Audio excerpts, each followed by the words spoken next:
If you're anything like me, there are probably a few, if not many things about your life and your situation or how you're living things that you would like to change.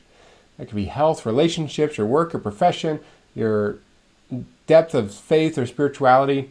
And we can't tackle it all at once, but I want to help you see how you can use your journal to tackle them one at a time and really help improve the process of change in your life. Let's jump into it.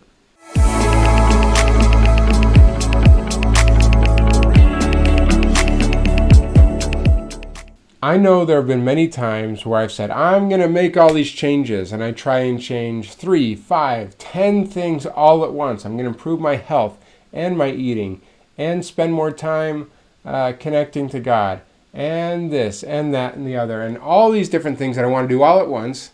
But a lot of times, pretty much every time I've done that, it falls. We can't tackle it all at once.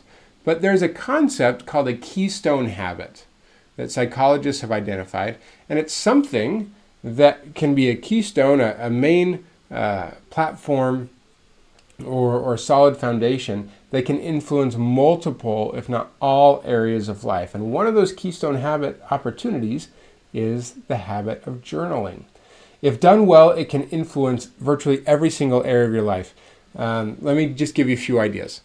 Journaling can help you manifest your goals. When you write about your goals, your things you want to do, and the areas you want to accomplish, it can review and help you hone your daily to-dos and your focus and your intentions for that day, that week, that month, to notice that progress. It can really hone things in on the short term and the long term to really connect with where you're going. A beautiful way to do that. Journaling can also be quite rejuvenating. One of the beautiful things about it is it helps us to be present at the end of the day or the beginning of the day and let go of the things that might be weighing us down and help us focus on the things that we're moving towards instead of some of the negative things about this, especially when there's like a gratitude practice connected with that. Journaling can also help us notice what are called incongruities in our life. And this is basically just areas where we're misaligned with our goals and our values. Okay? So we can see and reflect on, what do we need to change? How could we have improved the day that we just had? That's one of the questions I have in the intentional day journal is, how could I have made today better, right? As a reflection question of that. And it helps us powerfully make those decisions that we want to change and keep moving forward towards that.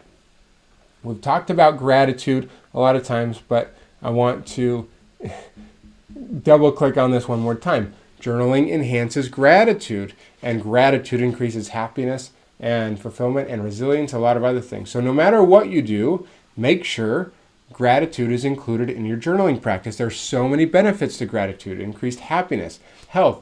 It can boost your career. It can help you be more optimistic, help you be less self-centered because you're seeing connections to other people and good things in the world. It can help improve your sleep. It can help you live longer and your physical health. Help you have more energy and help you relax, help you be a better leader at work and at home, help you make better decisions, and so much more. So always include gratitude in your journaling practice. So I've given you a lot of reasons why journaling can impact and change your life. But journaling can be this keystone, this foundational habit that can help influence all these other things. I love to say that journaling can be an artifact of creation, that it's kind of this mental creation first that allows us then to create what we're trying to do or create in physical form afterwards. So create your life on the page before it's created in real life.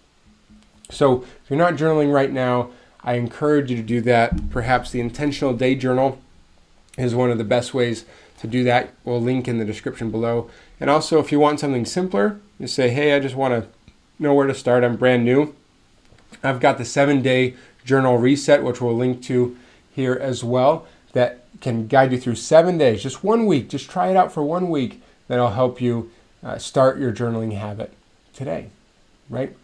And see what happens when you make journaling a keystone habit that can influence every single area of your life. It won't all happen at once, but little by little, step by step, some amazing things can happen. Thanks so much for being here, and we'll see you on the next one.